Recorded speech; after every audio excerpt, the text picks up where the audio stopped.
Hello friends, welcome back to my channel polytechnic student. तो friends, आपने जैसे कि थंबनेल में देखा, आज हम बात करेंगे जो बीटीयूपी की जो बैक रूल है वो क्या है। यदि आपकी बैक लग जाती है किसी सब्जेक्ट में, तो आप फॉर्म भरने के बाद उसका एग्ज़ाम कब होता है, सेमेस्टर के एग्ज़ाम्स के साथ होता है या फिर अलग से आपका एग्ज़ाम कंडक्ट कराया जाता है। तो आज की इस कंप्लीट वीडियो में हम यही बात करेंगे और आपको बताएंगे कि किस प्रकार से आप अपनी बैक क्लियर कर सकते हैं। तो आप लास्ट तक इस वीडियो में बने रहें और बिना स्किप करे आप इस वीडियो को देखें, जिसके कि आपको किसी और वीडियो को देखना की ज़रूरत ना पड़े। तो फ्रेंड्स, चलो इस वीडियो को स्टार्ट करते हैं। तो फ्रेंड्स, जैसा कि आप जानते हैं, हमारा जो डिप्लोमा होता है वो 3 इयर्स का होता है। उसमें फर्स्ट ईयर में 2 सेमेस्टर होते हैं, सेकंड ईयर में 2 सेमेस्टर होते हैं और थर्ड ईयर में 2 सेमेस्टर होते हैं। उसमें से जो first semester, third semester, fifth semester, ये 3 सेमेस्टर हमारे ऑड सेमेस्टर होते हैं।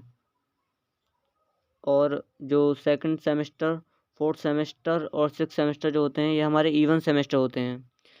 तो यदि आप फर्स्ट सेमेस्टर में हैं, यदि आपकी किसी सब्जेक्ट में बाय चांस बैक लग जाती है, तो आप उसका जो एग्ज़ाम है वो सेकंड सेमेस्टर में दे सकते हैं और थर्ड सेमेस्टर में भी दे सकते हैं, फोर्थ में भी दे सकते हैं, फिफ्थ में भी दे सकते हैं और सिक्स्थ में भी दे सकते हैं।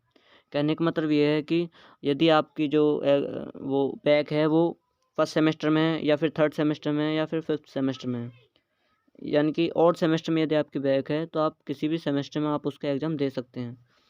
लेकिन यदि आपकी बैक सेकंड सेमेस्टर में है, तो आप उसका एग्ज़ाम थर्ड सेमेस्टर में नहीं दे सकते और उसका एग्ज़ाम जो है आप फोर्थ सेमेस्टर में दे सकते हैं और सिक्स्थ सेमेस्टर में दे सकते हैं। और यदि आपकी बैक फोर्थ सेमेस्टर में है, तो आप एग्ज़ाम उसका फिफ्थ सेमेस्टर में नहीं दे सकते। उसका जो एग्ज़ाम है वो आपका सिक्स्थ सेमेस्टर में ही कंडक्ट कराया जाएगा। तो यही बीटीयूपी का रूल है। डिप्लोमा कर रहे हैं तो आप ये ध्यान रखें कि आपकी जो बैक है वो वन सेमेस्टर्स में नहीं आए, क्योंकि जो फर्स्ट सेमेस्टर यदि आपकी बैक लगती है तो उसका जो चांस है क्लियर करने के, वो आपको 5 तो अधिक चांस मिलते हैं आपको। लेकिन यदि आपकी जो इवन सेमेस्टर में बैक लगती है तो आपको इसका चांस बहुत कम मिलते हैं, क्योंकि यदि आपकी सेकंड सेमेस्टर में बैक लगेगी तो आपको फोर्थ सेमेस्टर और सिक्स्थ सेमेस्टर ही मिलेगा उसको क्लियर करने के लिए। और यदि आपकी फर्स्ट सेमेस्टर में लग रही है बैक, तो आपको 5 चांस मिलेंगे बैक क्लियर करने के लिए। तो आप कोशिश करें कि आपकी बैक जो है वो इवन सेमेस्टर में ना आए, इवन में क्या किसी में भी नहीं आए, क्योंकि इसमें जो बैक है, और डिप्लोमा जो बीटीयूपी जो बोर्ड है उसमें सबसे ज़्यादा बच्चों की बैक आती हैं।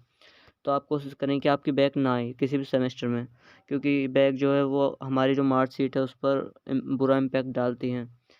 और ख़ासकर थर्ड सेमेस्टर में आपकी बैक ना लगे, आप यही कोशिश करें। और अब देखते हैं कि यदि आपकी किसी भी सेमेस्टर में बैक लगती है, तो आपको बैक पेपर है उसका रुपए कितने देने पड़ते हैं, फ़ीस कितनी देनी पड़ती है, बैक पेपर का जो फॉर्म है वो भरने के लिए फ़ीस कितनी लगती है। तो यदि आपकी फर्स्ट सेमेस्टर में या किसी भी सेमेस्टर में एक सब्जेक्ट में बैक है, तो आप जो उसका रुपए हैं वो 200 रुपये आपसे चार्ज किए जाएंगे। यदि आपकी 2 सेमेस्टर्स में बैक है, 2 सब्जेक्ट्स में बैक है, 2 सब्जेक्ट्स में बैक है, तो आपके 200 रुपये जाएंगे।